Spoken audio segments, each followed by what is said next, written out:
Welcome back to the channel, everyone. My name is Adam. This is Vancity Audi, and I'm making this video for all those guys that want to run lightweight seats for drag racing, or to remove their passenger seat for some weight reduction for drag racing, and to still make sure your airbags work. I was not under the knowledge that I am now last season. We had everything hooked up, so the driver's seat was totally fine. As one would expect, your car would think that it would know that someone's driving the car at all times, so your airbag's gonna work. We removed all the back seat, removed the passenger seat, as most of you do, or not most of you, the serious drag racers do, and take it all out, and your airbag light is on. So I was under the impression that just because your airbag light is on doesn't mean that your airbag itself for the driver won't work. That would only be for your passenger because it's not detecting an actual airbag sensor. So this year we made it our mission, Reiter Performance and I, to figure this out and share it with all of you, because that's the kind of guys we are. We took some time to kind of figure out the fault codes that it was showing and why it was showing it and how to beat it. So I won't be getting the super detailed name of the parts. You'll get a lot of thingamajigs and whatchamacallits in this one because I don't know the actual physical names, but I will show you what we did and how we achieved to basically trick the car into telling it that all the seats are in, everything's good to go, and you have full safety features available on your RS3. All the airbags work. Now when I'm drag racing, now when I'm daily driving it, everything, all the safety systems work in this car. Nothing is faulted. When you do a VCDS scan, nothing pops up, no codes, you're good to go. So the first thing that I'm going to show you are the fault codes that pop up on VCDS when you remove your passenger seat. It's been a few days now since I recorded that original footage, my introduction to this video, and I realized when I was editing a few days later that I completely left out something and the video wouldn't have made sense to a lot of you guys. One thing that I forgot to mention was I'm still using the OEM, the stock sliders that your seats come with from the factory. Reiter Performance removed the seat off the slider and we connected the Kirky aluminum seat to that slider. That way we were able to utilize the same cable and the same wiring that comes from the actual seat belt, so I don't get any codes on the seat that I'm sitting in as the driver. I'll show you what I mean. That is the stock OEM piece. That slider that your seat would normally come on.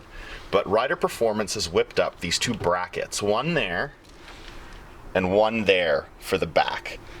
That way, you can still use the original wiring, I don't know if you probably can't see under there, that goes into the car, and that wiring connects to the seat belt. On the back of the seat, you have this, which is the additional bracket that connects to the bottom of the seat and to the OEM slider. And there you can actually see the cabling, the OEM cabling that comes with the car. That prevents me from getting any airbag warning or any safety warnings on the actual driver's seat itself. Now that you have all of the facts and all of the points, I didn't want to miss anything, so you guys make sure you get the whole story. I will continue explaining to you guys how to make sure that your airbag light does not come on when running lightweight aftermarket seats or you've removed your passenger seat for drag racing. So this is what you see when you turn on your car and all your seats are out except for your driver's seat, meaning the passenger seat has been removed. You got to save that weight for drag racing. This is what pops up. Safety system malfunction.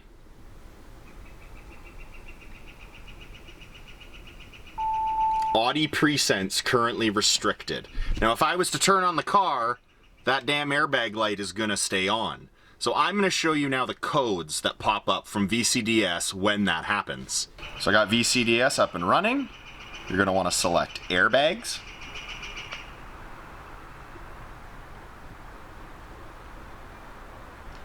Then you're gonna wanna select fault codes. One fault code. Seat occupied recognition control module. No signal. Sorry about the crazy bird you probably hear in the background. So that is the one thing that we were just like, seat occupied recognition. How are we gonna fix that? I'll show you how we did. So this is the actual passenger seat. The regular OEM seat that you're removing to save weight. This is all the stuff that plugs in and is like, what the hell? It's missing. There's no seat occupancy. That is why you need this. This is the actual control module. I've already removed it, obviously, so you're gonna have to unscrew it and remove it and disconnect all the connectors. But that's what it looks like. Super light, nothing crazy. Those two plugs and those two cables are what you need to ensure are plugged in to make sure it senses that there's a seat there. So the next thing you're gonna need is an actual seat from an A3, from an S3, or another RS3. Anything with an 8V chassis. Reiter Performance scored big time and found a used A3 seat cushion from a 2015 A3. So that's what I'm gonna show you now and show you what we did to it to make this work. So here's the actual seat. And what we had to do to it is actually take this material right off. And all the back. So this actually peels right off, as you can see that. So let me get this all off for you. It's a little difficult with one hand. So this was not an easy thing to do. This was difficult to take off, just so you guys are aware. So what used to be right here is an actual mat with a wire that connects through. Looks like that. That's what it looks like on the full RS3 seat.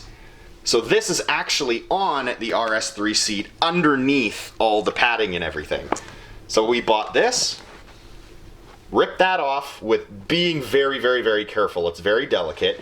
And then underneath, through that hole, on the back side there, the cable comes up here and was sitting there just like this was. That's what the end of it looks like. And that mat is what you need to connect to this.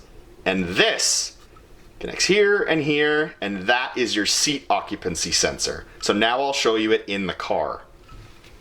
Now you'll have to forgive my oh so dirty mats. I haven't cleaned it in a bit. So that's the cable that I was talking about before. And if you lift up the Kirky cover, there it is. So that is the actual sensor from the seat. The cable goes down here, through there, and comes out the other side. And then this cable is coming from the bottom of the car. This actually plugs into the car. So this comes from the sensor mat. This goes into the car.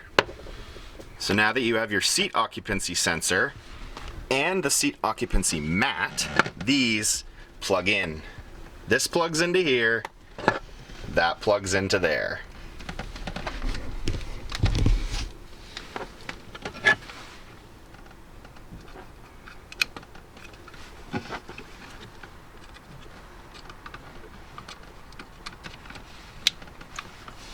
There you go. So that's essentially how it would look if it was still installed on your OEM RS3 seat. So this now can be left on the ground. You could adhere it to the seat or whatever if you're running aftermarket seats like I am, and use the car as it is. If you were racing though, this mat and this need to stay plugged in, and you can just leave them on the ground. As long as this is connected and this seat occupancy sensor is connected to the car, it does not give off a fault code. I will show you that right now. So now your sensor's in, your seat occupancy mat is in. You're gonna go back into airbags.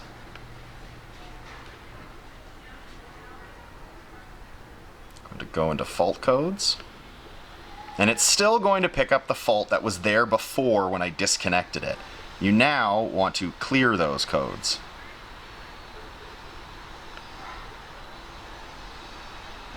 There you go. Fault codes have been erased, no fault code found.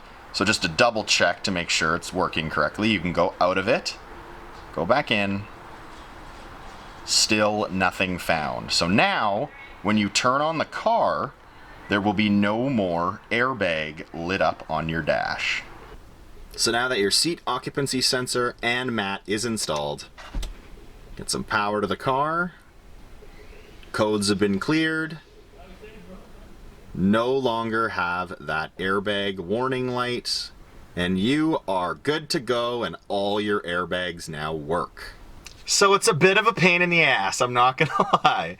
Sourcing that seat, that spare seat from a wrecker, or if you have the money, buy a new one, you just need to take that mat out very, very carefully and use that mat to connect it to your actual module and then plug that module into the car.